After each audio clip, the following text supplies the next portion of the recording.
Police confirming 2 people found dead inside this Brentwood home. I'm going to step back for you so you can see just what we're looking at here. About a block away, this is off of South Chadbourne Avenue. On Sunday morning, Los Angeles woke up in an unusually cold atmosphere. Inside Rob Reiner's private home, police discovered that he and his wife had died. A few hours later, a second shock arrived. Nick Reiner, their son, was arrested on charges of being the person who caused the tragedy. Hollywood quickly called this an unfortunate passing. However, those who were once close to Rob Reiner did not think so. Amidst the flow of public opinion, there was an American political star who gloated over Rob's death, even calling him a deranged person. There was an actress who had just met Rob only one day before the tragedy occurred, and the words she revealed afterward made the entire entertainment industry terrified. In contrast, there was also a legendary name who chose absolute silence, offering no condolences, as if the connection between them and Rob Reiner had never existed. Who are those stars? How did they react to the death of Rob Reiner? His passing did not only close a life, it also ripped away the mask of a hypocritical Hollywood, a place where emotions and hatred are always hidden. But before going into this list, let's stop for a second to pay tribute to Rob Reiner, a person who spent his whole life for the art of storytelling. Donald Trump. He was a deranged person as far as Trump is concerned.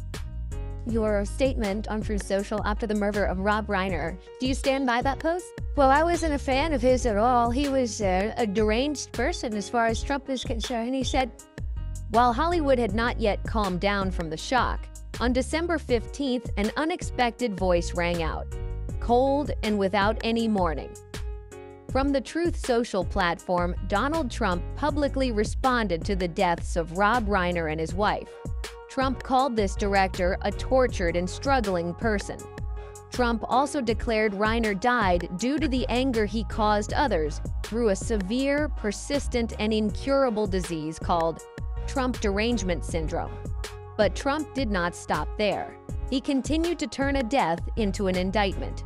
He was known to have driven people crazy by his raging obsession of President Donald J. Trump, with his obvious paranoia reaching new heights as the Trump administration surpassed all goals and expectations of greatness. That reaction immediately made Hollywood fall silent. Afterward, in an unrelated press conference at the Oval Office, Trump continued to affirm Reiner was very harmful to our country. Many famous figures publicly expressed their shock. A wave of criticism rose fiercely, not only from the artist circle but also from within the political ranks, including names like Thomas Massie and Marjorie Taylor Greene. Pressure surrounded him. Cameras pointed toward Trump. Reporters asked the question, would he maintain that stance? And Trump, without hesitation, replied, I wasn't a fan of his at all. He was a deranged person as far as Trump is concerned. In that moment, the death of Rob Reiner was no longer just a tragedy. It became a battlefront where hatred and ego were exposed. But if Donald Trump turned the death into an indictment, then on the other side of Hollywood, another person opposed his statements sharply. 2. Jimmy Kimmel. That is disgusting and terrible. Insulting someone who's just been murdered, who leaves children behind, it's so hateful and vile. While the controversies around Donald Trump's statements had not yet subsided, on the evening of December 15th, Jimmy Kimmel stepped onto the stage of Jimmy Kimmel Live with a completely different appearance, full of anger and disappointment. The 58-year-old host publicly condemned Donald Trump's comments about the death of Rob Reiner and his wife, Michelle Singer Reiner. To Kimmel, those were not merely controversial words. He flatly called them hateful and mean-spirited statements. In the opening monologue, Kimmel directly expressed, "We did not receive kindness from our president simply because he has no kindness to give."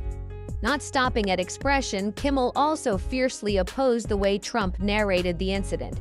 He emphasized that the rush to label the cause of death just to serve a script beneficial to Trump himself was an unacceptable action. According to Kimmel, what made him most outraged was the ill-timed cruelty. He continued with a harsher tone. "That is disgusting and terrible." On stage, Jimmy Kimmel did not show a single smile.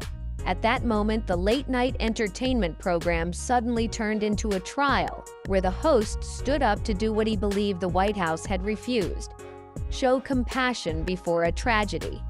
If late-night television was the scream of morality, then the next reaction was the breaking of a heart.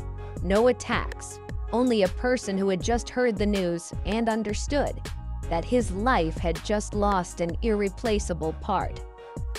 3. Billy Crystal, pain and collapse when hearing the news of his best friend's passing. When the news about the deaths of Rob Reiner and Michelle Singer Reiner began to spread across Hollywood, Billy Crystal was at home with his wife Janice. Everything was still immersed in silence until the telephone rang repeatedly. It took many calls for a close friend to connect with him. The voice on the other end was shattered and trembling. "Billy, something terrible has happened to Rob and Michelle." Billy was stunned. He repeated almost instinctively, not exactly a question, but more like a final effort to cling to reality. "What? In Brentwood?" The phone slipped from his trembling hand. Janice stood beside him with a pale face. She had not yet understood what was happening when she saw her husband collapse onto the sofa, bowing his head low and holding his face tightly with both hands. Immediately after that, Billy Crystal, along with his wife and associates, issued a joint statement to depict the true portrait of Rob Reiner. The statement opened with a simple image: the feeling of sitting in a dark theater among strangers, laughing together, crying together, and holding breath together before a story. That exactly was the world that Rob Reiner had spent his life building, a world where audiences were willing to stand in long lines just to hear him tell one more story.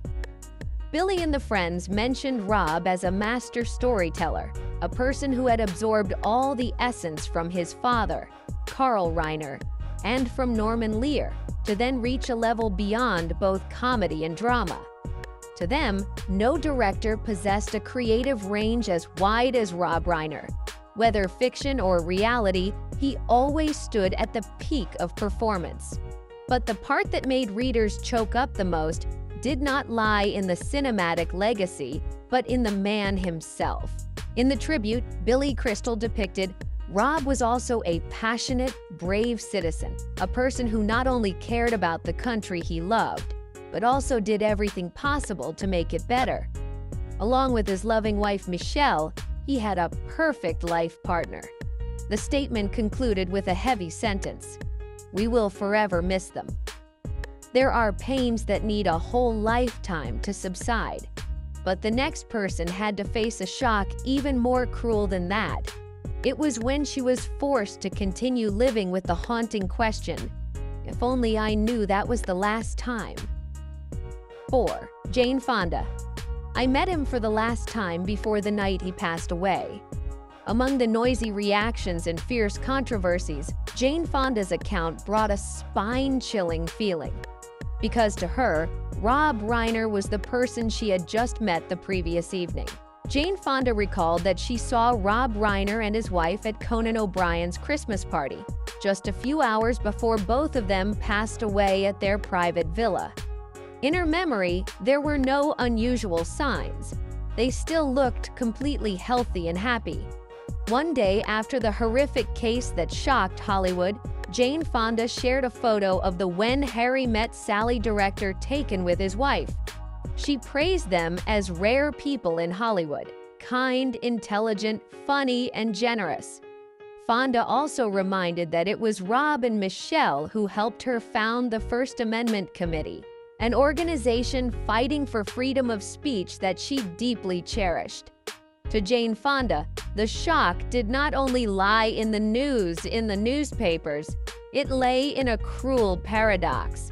The person you just chatted with, laughed with, and wished a Merry Christmas could disappear forever after only one night. I just met them the night before last. they were still very healthy and happy. Now